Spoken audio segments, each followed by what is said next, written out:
Hello, good morning. This is Ria Luz sa Buhay Buhay sa Amerika, and I am continuing the reading on the book that I felt uh, everyone is so excited to read about, Mother of Peace. And we are now on the second chapter.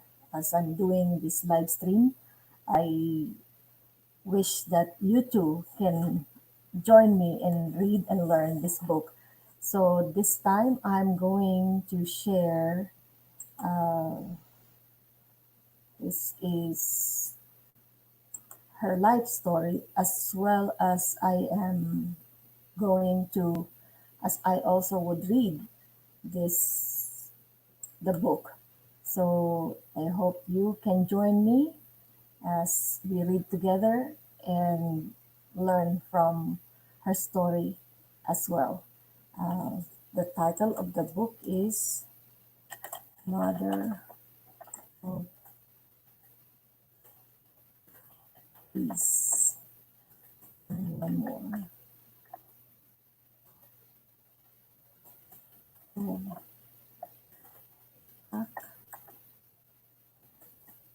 yeah, hmm. You can join me as I read on the second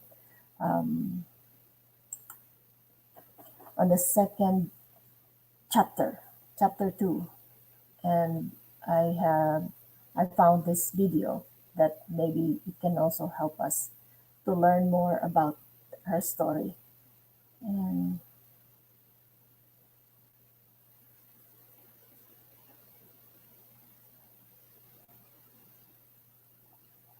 the video,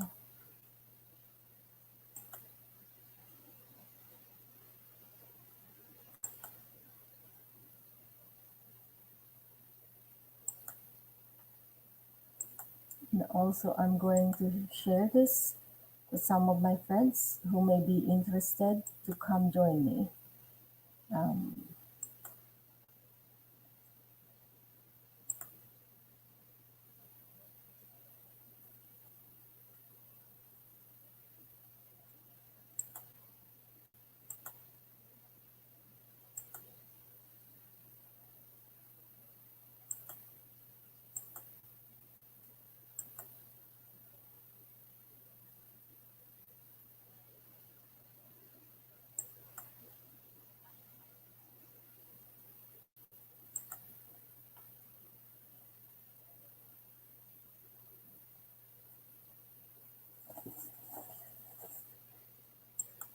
So let's start.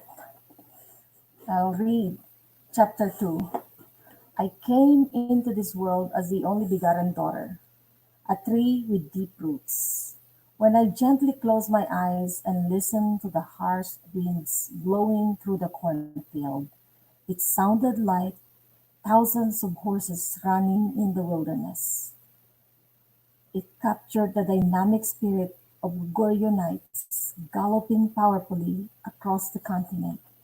At other times, if I listened quietly, I would hear another kind of sound, the affectionate "whoo, whoo" of Scoop's owls on the high branches of trees deep in the mountains.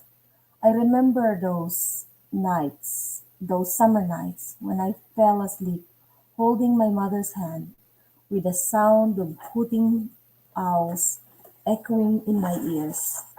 More than 70 years have passed, but the beautiful scenery and soothing sounds of Anju remain in my heart. My hometown holds many beautiful memories for me, and I want to go there. One day, I will certainly return home. When I was born, my father, Han Sung, my father, Han Sung-un, had a dreamlike vision. He saw bright sunlight beaming into a thick grove of pine trees. The light fell on two cranes that were dancing together in harmonious affection. He decided to name me Hak Jahan, which means crane child. I am a member of the Han clan of Jeonju in North Chongcheong Province, the clan's historical birthplace. Chong Chungcheong means center of the heart that is pure and clear. And when the wat and Chongju means clear village.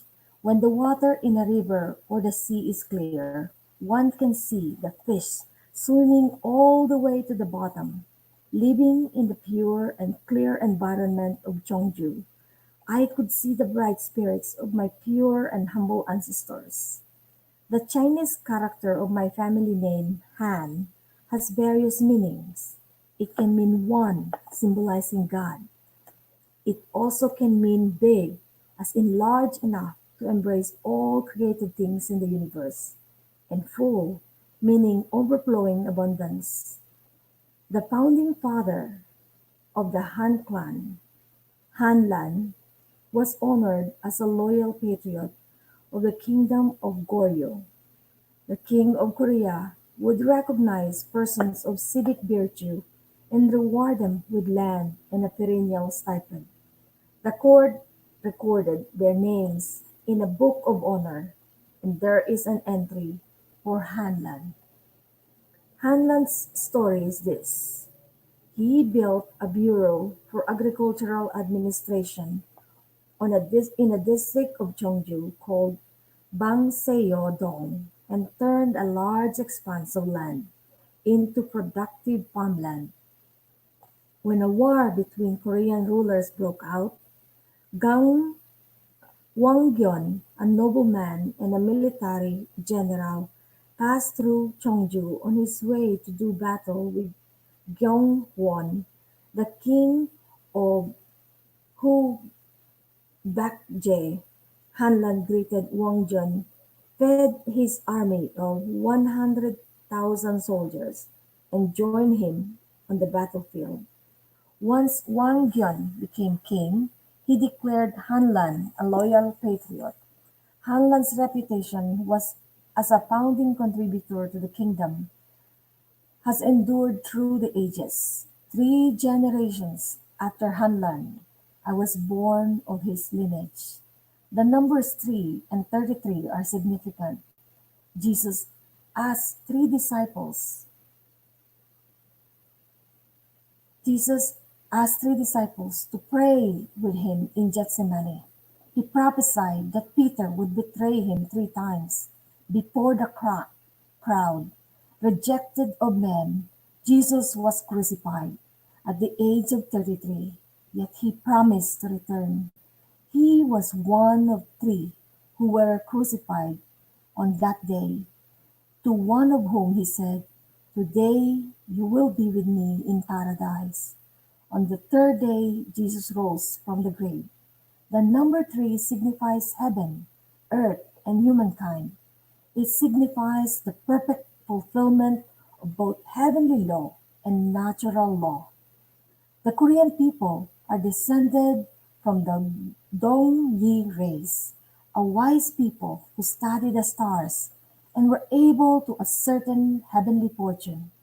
They developed a prosperous agriculture-based culture, worship God, and love peace from the time before Christ. The Dongyi people established kingdom based on the name Han.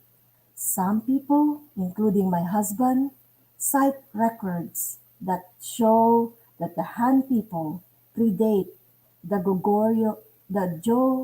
Gojo Son era, which is considered to be the first Korean kingdom. Korea's founding legend, called the Dangjun legend, says, "We were chosen as the descendants of heaven, according to the deep will of God." Our people are also called the Beidao race. The Chinese characters for Bei and Dao signifies brightness and brilliance. That attribution recognizes our reverence for God and love of peace and serenity. To this day, Korea is known as the land of the morning calm.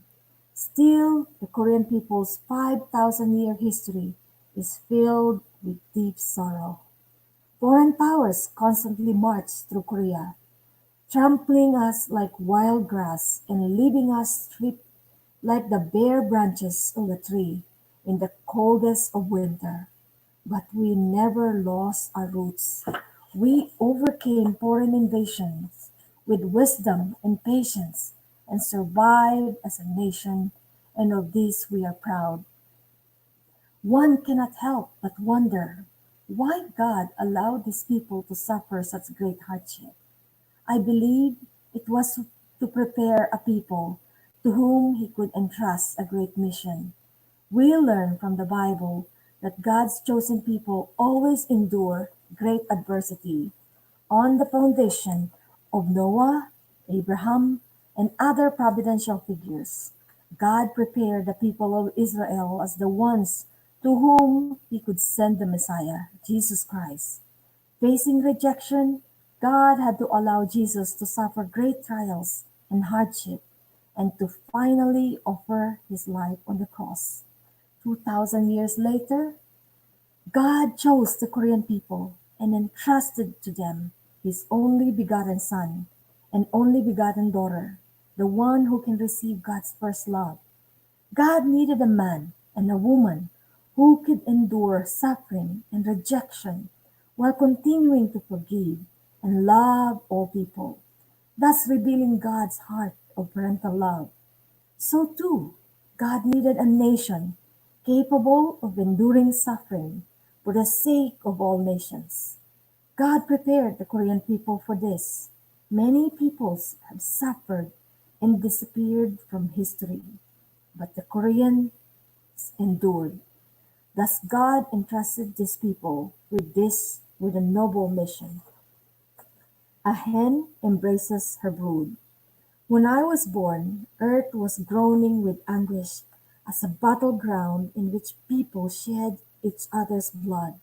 People dwelled in extreme confusion and darkness, and heartlessly exploited each other.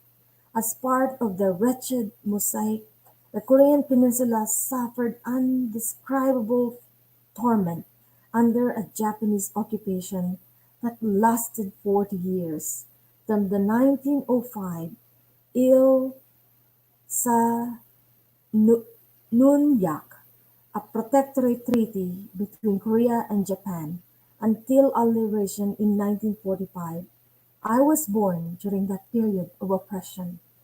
I was born in 1943 in Anju, South Pyongan province of what is now North Korea, at 4:30 a.m. on February 10 of the solar calendar and the sixth day of the first lunar month of that year. I remember clearly the address of my home, 26 Sinui Ri Anju Ip, which had been renamed Chilsongdong in what is now the city of Anju. My home was not far from the center of the village, and the surrounding neighborhood had a very warm and cozy feeling, as if we were chicks cuddled under a mother hen. Unlike the thatched roof houses nearby, my house had a tile roof and a big front porch. Behind it rose a small verdant hill covered with chestnut and pine trees. Beautiful flowers bloomed and colorful leaves fell with the rhythm of the seasons. And I heard every kind of birds singing and chirping together. When spring warmed the earth, yellow forsythias smiled brightly between the fences, and azaleas bloomed red on the hill. A small stream flowed through our village, and except when it froze solid in midwinter, I could always hear the laughing sound of the water. I grew up enjoying the happy sounds of the bird and the stream as if they were a choir of nature. Even now, thinking of life in my hometown is like snuggling into a cozy and heartwarming mother's embrace. This memory brings tears to my eyes. Between our house and the hill, we had a small cornfield. When the corn was ripe, the husks would crack, and yellow kernels of corn would appear through the long silky hair. My mother would boil the ripened corn, put a generous number of cobs in a bamboo basket, and call our neighbors to come and eat. They would come into our house through the gate built from sticks, sit in a circle in our porch, and eat cobs of corn with us. I remember wondering why their faces did not look very bright, even though they were gratefully eating a delicious meal. Thinking about it years later, I realized these people were impoverished due to the severe exploitation of the occupying government. I could squeeze in between the grown-ups and try to eat the kernels off a small cob of corn. But as a small child, I was never successful. Noticing me, my mother would smile gently, break off some yellow kernels from her cob, and put them into my mouth. I remember the sweet corn kernels rolling around in my mouth as if it were yesterday. The Dale Bridge legend. Mother, why is where we called Pyongan province? I was full of curiosity, and whenever I had a question about something, I ran to my mother and asked her for the answer. Every time my mother responded kindly, "Well, dear," she replied, "it is called that because the Pyong part is the first part of Pyongyang, and the An part is the first character of Anju." "Why do they take one character from each other?" I asked. "It's because both of them are big districts," she said. Over time, Anju had grown into a large town. It was surrounded by expansive plains that were ideal for farming, and there was normally plenty to eat. My father, Han Sung-an Han Sung-un, was born in January 20, 1909. He was the eldest of five children of Han Byung-gon and Che Gi-byung of the Cheonju Han clan at Yonghun Village. By the city of Anju, my father entered Mansong Public Primary School in 1919 when he was 10. He had to leave after finishing the fourth grade, but his desire to learn led him to enter a private school, Young School, in 1923, from which he graduated in 1925 at age 16. He then became a teacher at his alma mater, Young School, for 10 years. During the chaotic period from Korea's liberation until 1946, he served as the vice principal of his other alma mater, Mansong Primary School. I lived with my father for only a brief time, but his gentle nature and features were engraved in my mind. He was meticulous and thrifty, and he was very strong. One day, he was out for a stroll on a local road when he saw some people struggling to clear a big rock from a rice field. He went over, lifted up the rock, and moved it out of the way. He was a devout Christian and follower of Reverend Lee Yong-do, the pastor of the New Jesus Church. Because of my father's work as a teacher and his active life of faith, he was rarely at home. He lived a life of service to God, even though the government tracked and persecuted Christians from independent churches such as his. My mother, Hon Song-ye, was born in March 18, 1914, in Cheongju, North Pyongan Province. That is the town where my husband, Father Moon, was also born. He and her younger brother, my uncle, were born to a devout Christian couple, Yong Yu-il and Jo Won-mo. My maternal mother, Jo Won-mo, was a direct descendant of Jo Han-yun, a wealthy scholar of the Joseon dynasty. Johan Jun lived in a village of tiled roof houses in Cheongju, a community of people who held government positions. Not far from his home was a bridge across the Dalai River. It was once a sturdy bridge made of neatly piled large stones, but over time it had deteriorated to the point that no one could cross it. No one had the time or resources to fix the bridge, and one day a flood swept it away and buried its stones in the riverbed. As did everyone else, Johann Yun knew the prophecy that had been passed down from generation. If a rock curved like a totem pole standing beside the Daly River bridge is buried, then a nation of Korea will fall. But if that rock is cleared, exposed to the people, then a new heaven and earth will unfold in Korea. The Daly River Bridge was important for another reason as well. In order for Chinese envoys to make their annual trek to the seat of Korea's government in Seoul, then named Hanyang, they had to cross that bridge. Now it was gone, and the Korean did not have money to rebuild it. In desperation, officials posted a bulletin calling upon the citizens to rebuild the bridge. Grandfather Jo Han-jun accepted the call and rebuilt the bridge using his personal wealth.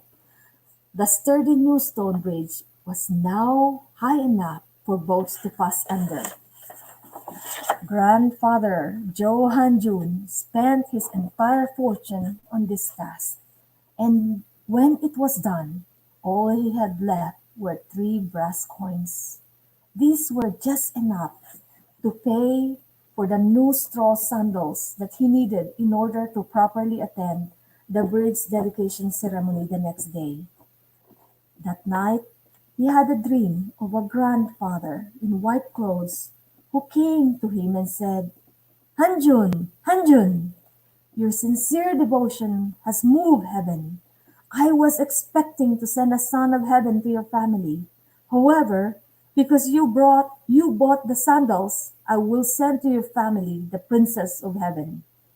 Grandfather Johann Jun awoke from that dream and found that a stone statue of the Maitreya Buddha suddenly had appeared near the bridge. Over the years, this miracle created such an atmosphere that all those who passed that Buddha would get off their horses to offer a bow before proceeding on their way. The people of the village marveled at this sign from God and built a shelter over the statue so that it would not be exposed to rain or wind. On this foundation of devotion and loyalty, generations later, in the family line of Jo Han-jun, God sent my maternal grandmother, Jo Won-mo. We three women, grandmother Jo Won-mo, her daughter, my mother, and I, all had a very deep Christian faith. We were also the only daughters born in our families over 3 generations.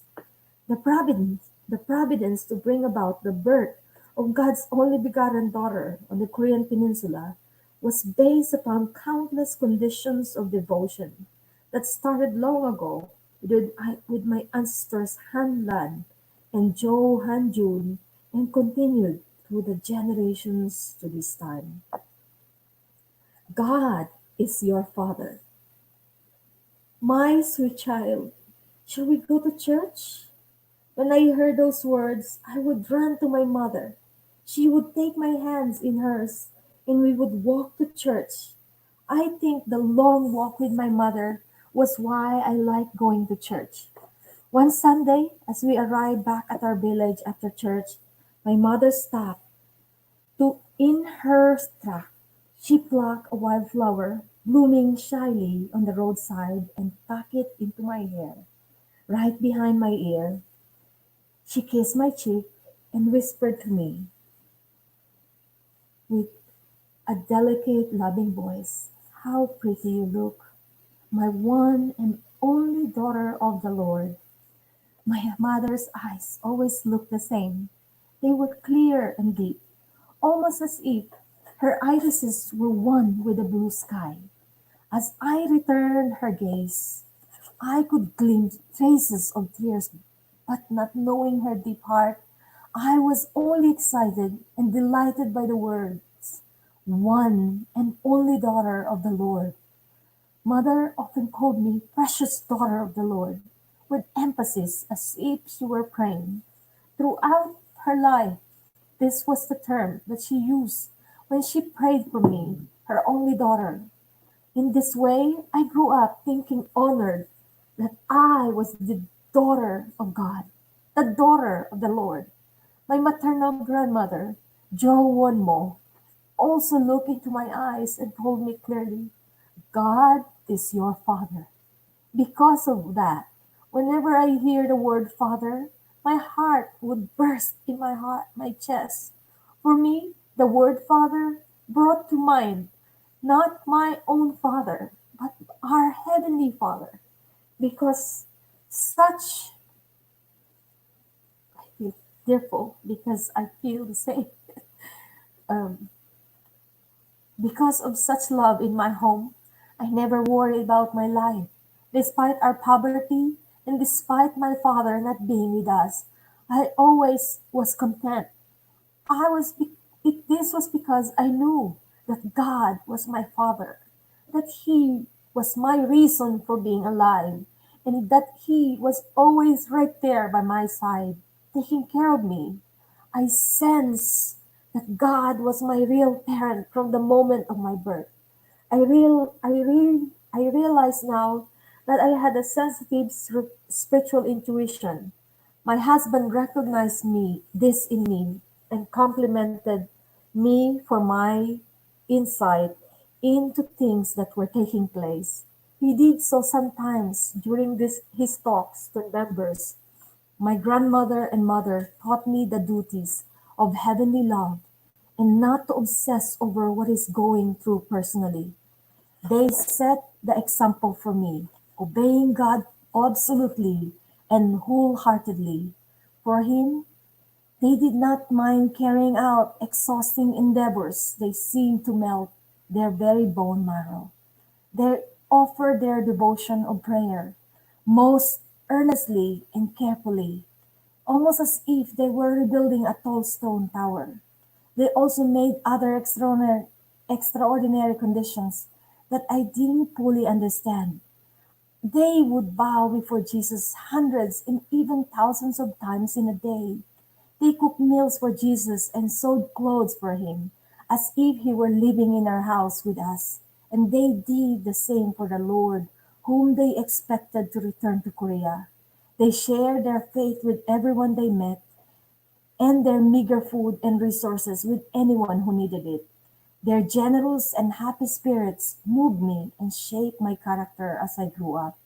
Several times a day, I would stand at the edge of our front porch and look up at the clear sky.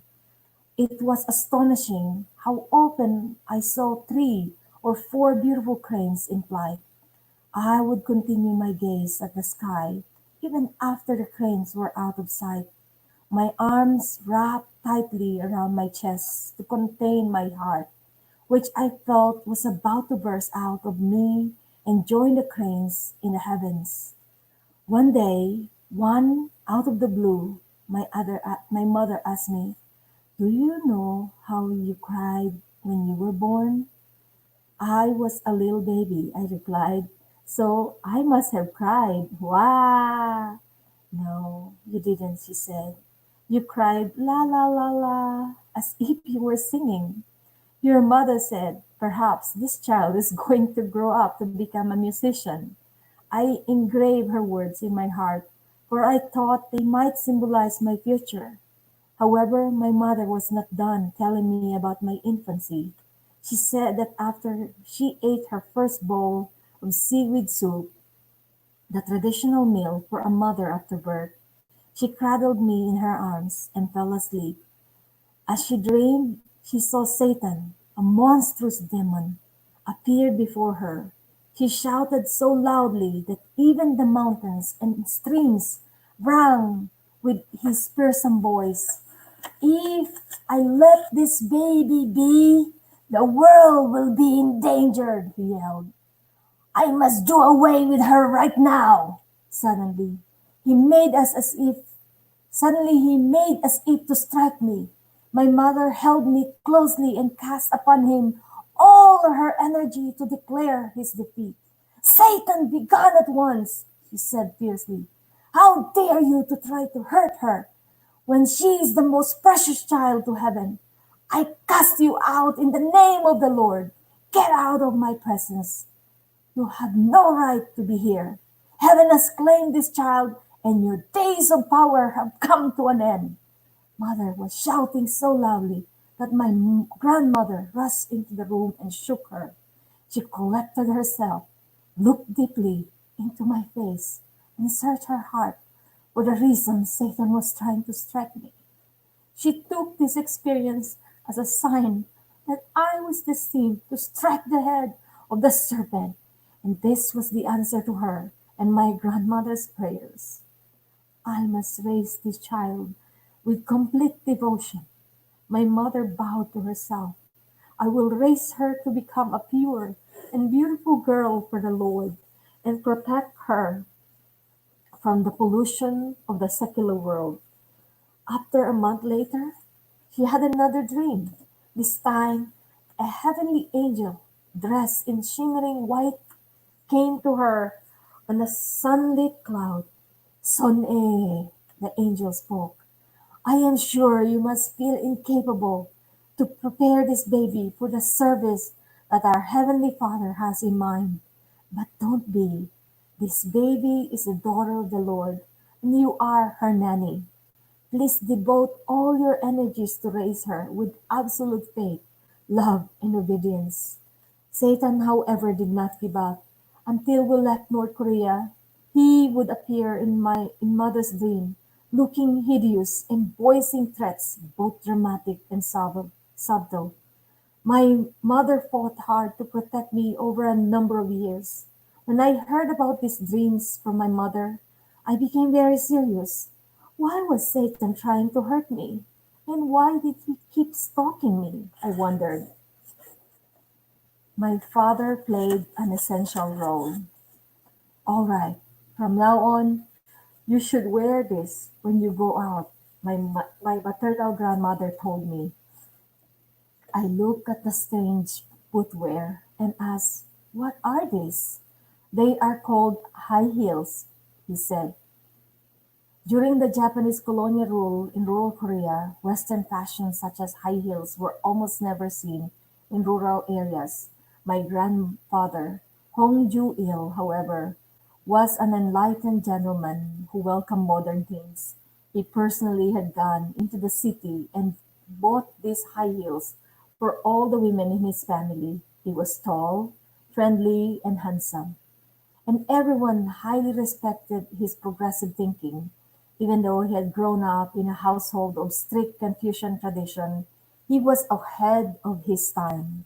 Interestingly, when I met Father Moon for the first time, I thought in my heart that he resembled my grandfather. That was one reason I could feel at ease with Father Moon when I first met him, even though I was only 13. He was not a stranger to me. My maternal grandmother, Jo Wonmo, was a petite woman with beautiful features. In addition to being a devout Christian, she was industrious and active. She made a living by running a small business called the Pyeon-an store, selling and repairing sewing machines. At the time, sewing machines were expensive and they were considered the most important part of a bride's trousseau. Townspeople admired my grandmother for giving big discounts to the families of new brides and for setting up payment plans, some- something unheard of back then. Grandmother used to go from village to village to collect the monthly payments, carrying me on her back. I first experienced the wider world on those excursions. My grandmother's family moved from Cheongju, which is my husband's hometown, and crossed the Chongjon River to the town of Anju. To be precise, Shinui, a village in the town of Anju. My mother inherited grandmother Joanmo's devout faith. They attended a local Presbyterian church in Anju until she was 19. The pastor of the church actually gave my mother her name. Song Jong my gave my mother her name, Hong Sun-e. My mother studied at Anju Grade School and in 1936 graduated from a Christian mission school called Pyongyang Saints Academy. My parents were married in the New Jesus Church on March 5, 1934, and I, their first and only child, was born in 1943. 9 years later, that unusually long interval elapsed not because my parents were infertile, but because they were living separately, each engrossed in their lives of faith, and for my father, his career as an educator. He taught in Yongbak County, Hwanghae Province, which was some distance from my maternal home, and my mother did not want to move there. My mother's intense devotion to Jesus led her to focus all her time and attentions on her church work. There was another reason as well. My maternal grandparents, the Hongs, wished to make my father, Han Sung-un, their heir, but he did not accept it. As the eldest son of the Han family, his parents did not allow him to put his roots down in his wife's home. So, she would not move in with him, nor him with her. But God wanted me to be born, so I arrived in my grandparents' home in Chinwiri, Anju. I grew up there and came to accept God quite naturally. In 1945, when Korea regained its independence, the the great powers divided our peninsula at the 38th parallel, and soon the joy of having our country back turned into despair. The Russians put the Korean Communist Party in charge, and it implemented policies backed by brutal oppression. I was 4 years old when my father suddenly appeared at our home to announce, "Conditions are not going to improve here. I cannot have my family live in North Korea. Let us go south." My mother could not help but think hard about my father's unexpected request. While she had been living with the sole purpose of meeting the Lord at the second advent, she actually did not know what she would do when she met him. Her husband's request tore her in two. Would it be better to stay here and walk the unknown path of God's will? Or should I elect to live as an ordinary housewife? She pondered those things and then she made up her mind. "I will not succumb to the communist persecution," she said. "I will stay here and continue to walk the path of faith to receive the Lord." My father was dumbfounded, but he left as he had determined to do. My mother was not the only person to remain in the north out of faith that Jesus was going to appear there. Pyongyang was called the Jerusalem of the East, and Christianity was in full bloom there. It was a holy place where churches were making preparations to receive the Messiah at the second coming. Though mainstream Christians said he would come on the clouds, the spirit-led groups in Pyongyang believed he would come in the flesh. My mother, along with my grandmother, believed that completely. There, they were now attending the New Jesus Church, one of the most fervent churches in the city. My mother resolved to remain in Pyongyang and continue her mission as a member of the faithful household of the Messiah. Though my father did his best to fulfill his duties as husband and father, God's providence broke up our family in the end. Watching him as he left through the gate, I thought, this will not be the last time I see my father. However, I was wrong. That was the last time I saw him. except when I was very young. I lived my life without my father, Han Sung-un. Sometimes I would wonder where he was and what he was doing, but I never set out to find him. This was because the words I had heard from my mother and my grandmother from the time I was a little girl. Your father is God. I grew up knowing those words to be the unchanging truth. Since I was born as God's daughter, I firmly believe He is my true father. That is why I did not harbor any hurt over my father's departure. I was molded from my conception to be the true mother who would devote her life to God's purposes. I see everything from that perspective: the Japanese colonial rule and the Korean War, my childhood full of hardship, my family consisting of my maternal grandmother and mother, the Christian love that enveloped us day and night. I treasure it as a growing period designed by heaven. When all is said and done, my father played an essential role. I later learned that my father dedicated his life to education in South Korea, teaching in more than 16 schools over a period of 40 years, and retiring as a principal. He was peacefully taken into God's embrace in the spring of 1978. A long time later, when our unification movement was building its international headquarters in Chongpyong Lake, I learned that my father had taught at the Mid-Won Elementary School in the village of Sora, a few kilometers from our complex. As I live at this location now, I take it that God's plan was to unite my father and me together in the end.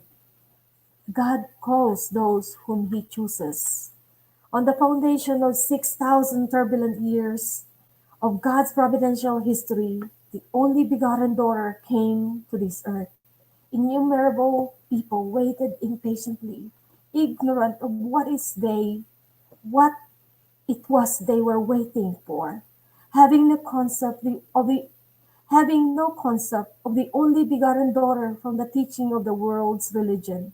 It was my husband who discovered that for God to bring forth his only begotten daughter, he needed to find a nation that had endured injustice for over 5,000 years and was now filled with devout Christians.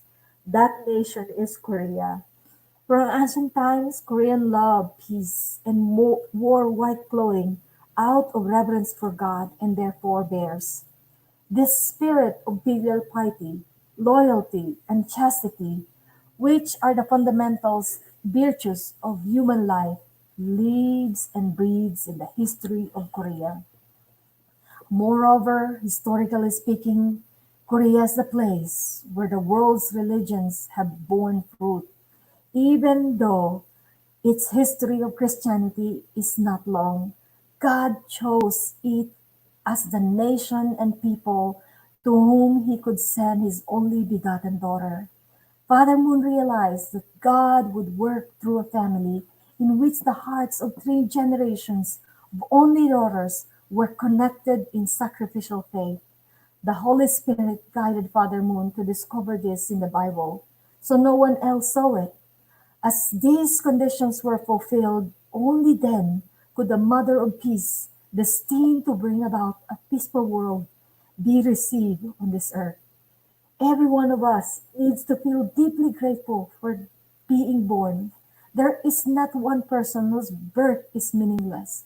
Moreover, one person's life is his or hers alone. Heaven, earth, and all things in the universe interconnected through lines of latitude and longitude. Peace means that all the energies in the entire world and in the entire universe are in harmony. Therefore, no one should belittle his or her life.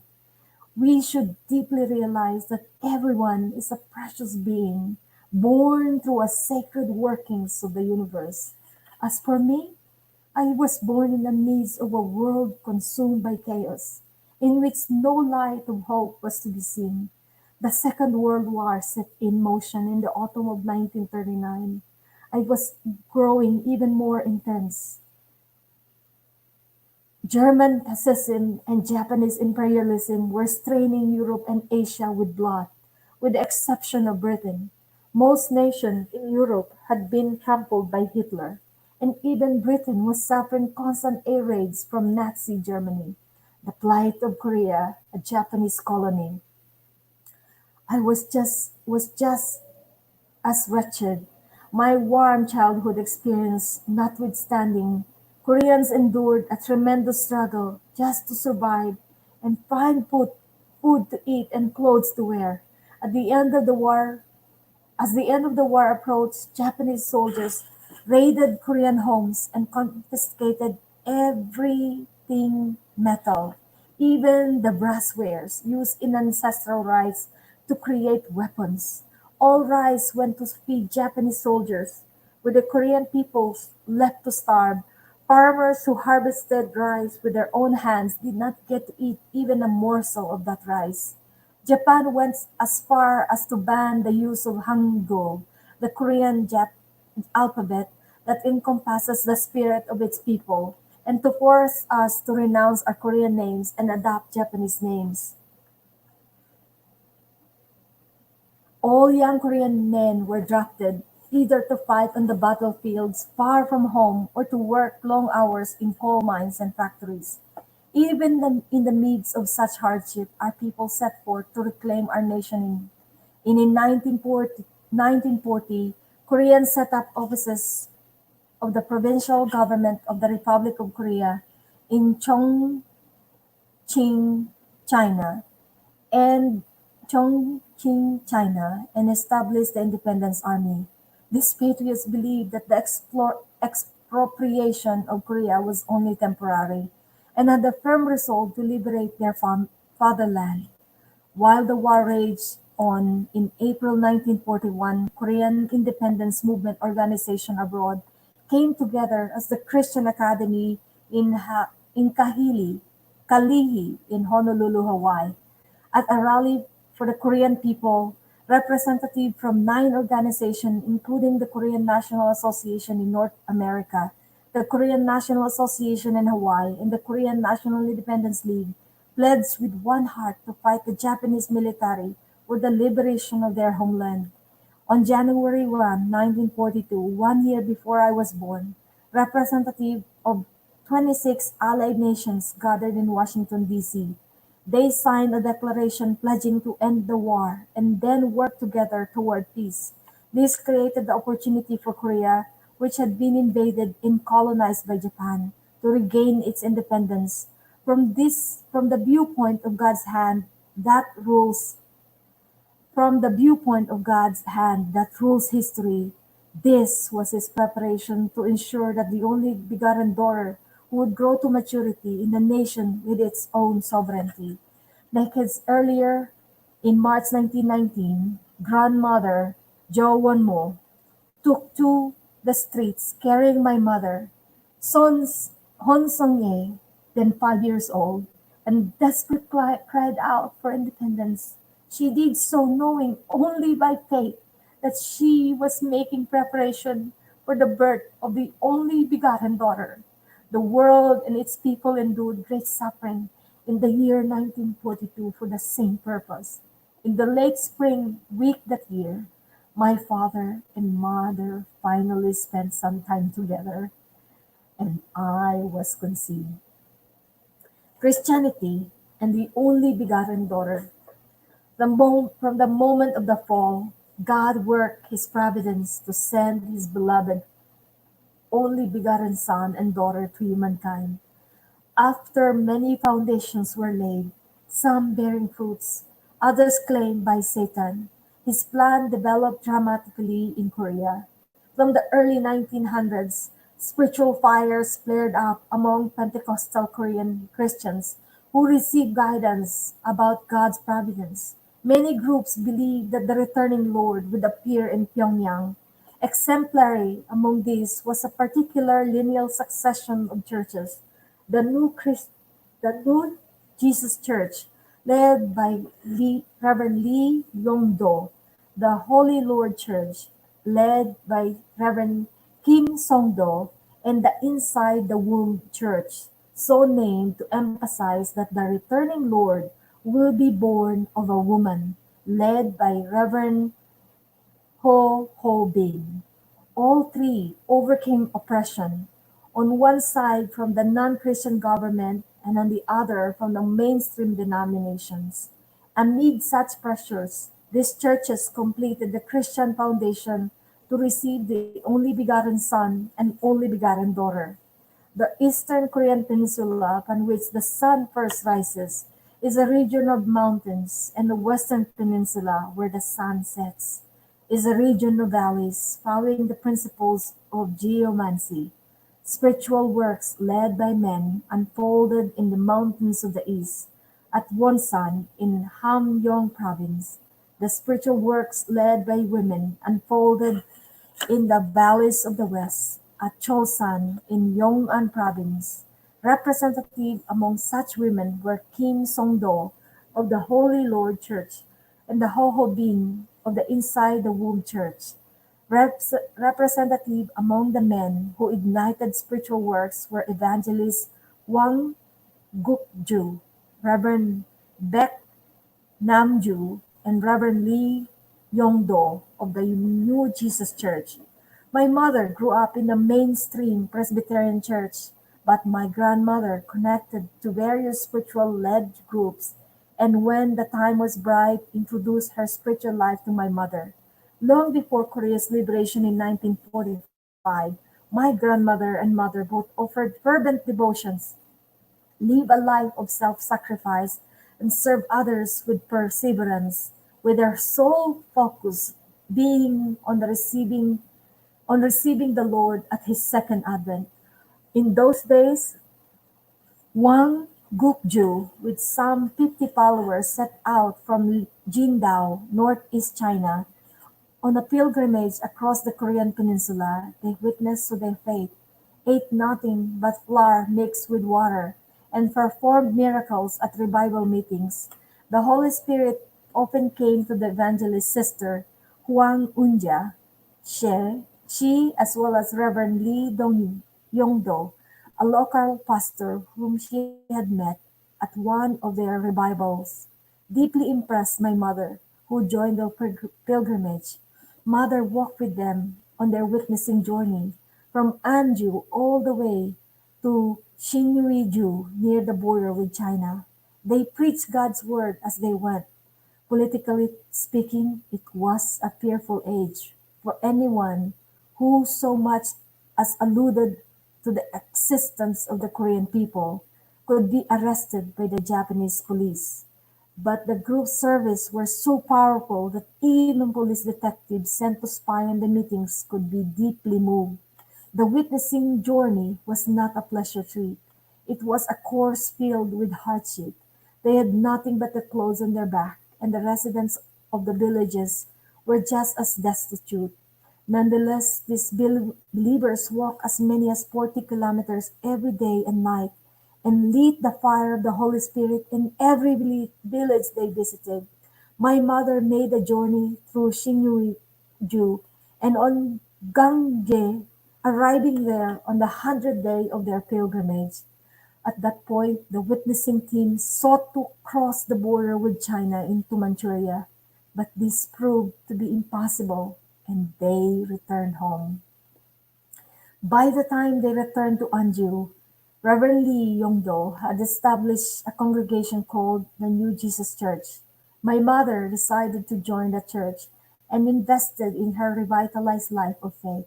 Reverend Lee Yongdo, formerly of the Presbyterian Church, was not a healthy man. He sometimes would vomit blood and collapse during revival meetings.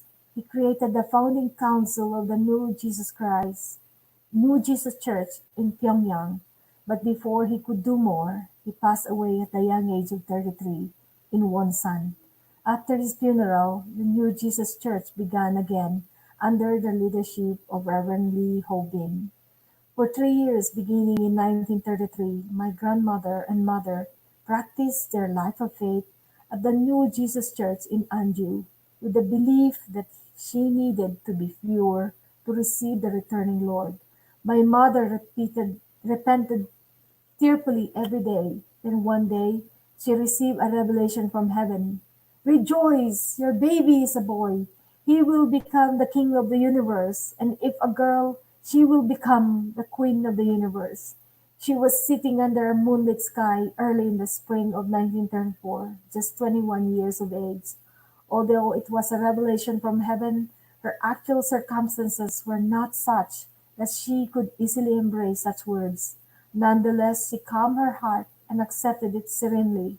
"Whether you give me a son or daughter," she replied to God, "I will consider this child to be as great as the universe, and I will raise the child with care as heaven's prince or princess. I will completely dedicate my life for your will." A few days later, Reverend Lee Hobin matched my mother to another member of his church, Han Sung-un, a young man of 26. On March 5, Reverend Lee officiated their marriage. After the marriage, Han Sung-un continued to work as a teacher, and my mother kept house while working hard for the church. My mother kept God's revelation as if about the child she was to bear in the forefront of her mind. She came to realize that even though the baby would be born into the world through her body, he or she was God's child more than it was hers. She believed that, just as a child was given unto Mother Mary, a child would be born unto her to govern the universe as God's or begotten son or daughter. My mother read the gospel from this viewpoint. That determined and determined that, unlike Mary, she would support her child's heavenly mission with body and soul. My grandmother, and my mother believed that something great would take place in their church before long. But 3 years passed and nothing changed. At the time, my grandmother journeyed to Cholsan in North Pyongan province and participated in a gathering held by a women's spiritual sisterhood led by Mrs. Kim Song-do. There she received such grace. She also learned that Kim Song-do was ministering even though her husband beat her every time she went to church. Mrs. Kim's followers, who were holding meetings in their homes, received the name the Holy Lord Church around 1936. In my mother, Around 1936, my mother joined my grandmother on her journey to Cholsan for the first time. As she met Kim Song-do, she knew that God was opening the next chapter in her life of faith. Thank you all for joining me. For all of you who are joining me in this broadcast, thank you for staying. And at this point, I continue to read on page 44. At this point, I will introduce my maternal uncle, Hong Song-jong. He was not a part of my life in North Korea, but he later played a major role in determining my family's fortunes. He was my mother's younger brother and was very studious and attended Pyongyang Teachers Academy. Every year, he would travel a long distance to visit our family during the holidays. He took the Jongjui Line train to Charyong-wan Station, from which he had to walk for half a day. My mother was always overjoyed to meet her brother, who had come such a long way to see her. However, she was unable to enjoy much time chatting with him because of her witnessing work. Thanks to the active witnessing of its followers, the Holy Church expanded from Chosun to Cheongju, Pyongyang, Haeju, Wonsan, and even Seoul, opening more than 20 churches. In 1943, the Japanese police imprisoned Kim Song-do, and 10 or so were followers. They were released 3 months later, but Kim Song-do passed away in 1944 at the age of 61. My mother and grandmother, who had been attending her church in Seoul-chan for 8 years, believing that they were about to restore the Garden of Eden, were at loss. Together with all the church members, they asked God, Whom should we follow now? His question weighed on everyone's heart, responding to the prayers of his flock, seeking a shepherd. The Holy Spirit chose one among them, Mrs. Ho Ho Bin. Mrs. Ho had had devotedly attended Kim Song-do and was well respected by the entire Holy Lord Church. God guided her to found a new church, which came to be known as the Inside the Womb Church, and gather followers. God taught her to purify herself and to also how to raise children after the Lord comes. Just as God had prepared for Jesus before he was born in the land of Israel, Rehoboam made thorough preparation for the Lord of the second advent, who she firmly believed would be born in the land of Korea. In pursuit of this mission, 1 year later, Rehoboam summoned by my mother Rehoboam summoned my mother. We need to make sets of clothes for the Lord of the second advent, so that he will not be embarrassed when he appears in front of us. You should finish making a set of clothes before the end of each day. Every day, mother sewed for dear life, for she was making the Lord's clothes. While doing so, she thought to herself, I will have no regrets in my life if I can meet the Lord at his second advent before I die, even even if only in a dream. If she sewed one day, she quietly dozed off. In her dream, she saw a robust man in the room, sitting on the east of her, with a small table in front of him, a headband around his head. He had been studying, but he turned to look at her.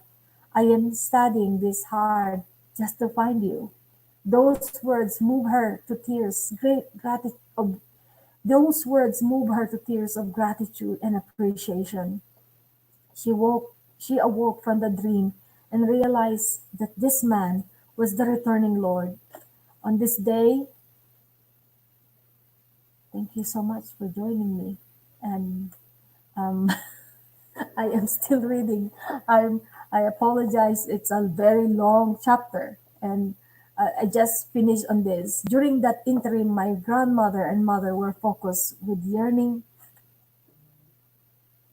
She awoke from the dream and realized that this man was the returning Lord. On this day, long before she could meet him in the flesh, my mother had profound spiritual communication with Father Moon, who came as the Lord at the second advent. That dream gave her confidence to persevere through the long and precipitous path of faith that separated the dream from the reality. During that interim, my grandmother and mother were focused with yearning and impatience for the Lord, the only begotten Son. They, along with the entire Christian world, were unaware of the providential plan for the advent of the only begotten daughter.